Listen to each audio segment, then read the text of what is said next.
नारद जी ने पूछा, शुद्धात्मन प्लस जी, आप ये बताइए कि भगवान अगस्त महर्षि ने उस पर्वत को किसके लिए और किस कारण से निम्न श्रृंग वाला कर दिया? तो प्लस जी ने कहा, प्राचीन काल में विंध्य पर्वत ने अपने ऊंचे शिखरों से आकाशचारी सूर्य की गति को अवरुद्ध कर दिया था।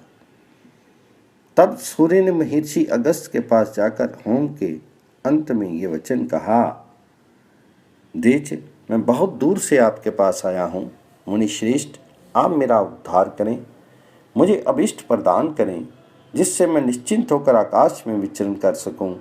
इस प्रकार सूर्य के नम्र वचनों को सुनकर अगस्त जी बोले, मैं आपकी अभिष्ट वस्तु प्रदान करूंगा। मेरे पास कोई भी याचक विमुख होकर नहीं जाता। अगस्त जी की अमृतमयी वाणी सुनकर सिर पर दोनों हाथ जोड़कर सूर्य ने कहा, भगवान, ये पर्वत श्रेष्ठ विंध्य आज मेरा मार्ग रोक रहा है, अतः आप इसे नीचा करने का प्रयत्न करें। सूर्य की बात सुनकर अगस्त जी ने कहा, सूर्यदेव, विंध्य को आप मेरे द्वारा नीचा किया हुआ ही समझें। ये पर्वत आपकी किरणों से पराजित हो जाएगा। मेरे चरणों के आश्रय लेने पर आपको अब व्यथा कैसी? वृद्ध शरीर वाले महर्षि अगस्त जी ने ऐसा कहकर विनम्रता पूर्वक भक्ति से सूर्य की स्तुति करने के बाद दंडक को छोड़कर विंध्य पर्वत के निकट चले गए। वहां जाकर मुनि ने पर्वत से कहा, पर्वत श्रेष्ठ विंध्य, मैं अत्यंत पवित्र महातीर्थ को जा रहा हूँ। मैं वृद्ध होने से तुम्हारे ऊपर चढ़ने में असमर्थ हूँ, अतः तुम तत्काल नीचे हो जाओ।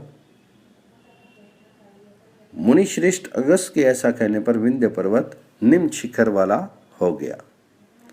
तब महर्षि श्रेष्ठ अगस्त जी ने विंध्य पर्वत पर चढ़कर विंध्य को पार कर लिया और तब उससे ये कहा, मैं जब तक पवित्र तीर्थ में स्नान करके पुनः अपने महान आश्रम में ना लौटूं, तब तक तुम्हें नहीं बढ़ना चाहिए, अन्यथा अवज्ञा होने के कारण मैं तुम्हें घोर शाप दे दूंगा।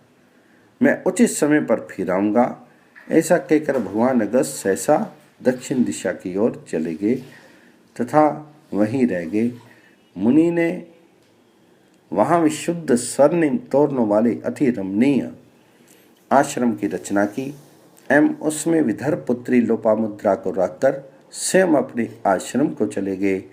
अत्यंत प्रकाशमान मुनि शरद से वसंत तक विभिन्न ऋतुओं में पर्व अर्थात चतुर्थी, चतुर्दशी, अष्टमी, अमावस्या, पूर्णिमा तिथियां तथा रवि संक्रांति, सूर्य एवं चंद्र ग्रहण के समय नित्य आकाश में और शेष समय दंडकारण्य में अपने आश्रम में निवास करके तप करने लगे। विंध्य पर्वत भी आकाश में महान आश्रम को देखकर महर्षि के भय से नहीं बढ़ा।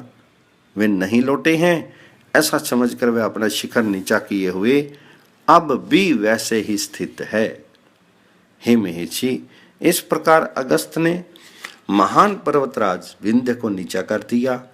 उसी के शिखर के ऊपर मुनियों द्वारा संस्था दुर्गा देवी दानवों के विनाश के लिए स्थित हुई और देवता सिद्ध महानाग अप्सराओं के सहित विद्याधर एवं समस्त भूतगण इसके बदले कात्यायनी देवी को प्रसन्न करते हुए निशोक होकर उनके निकट रहने लगे।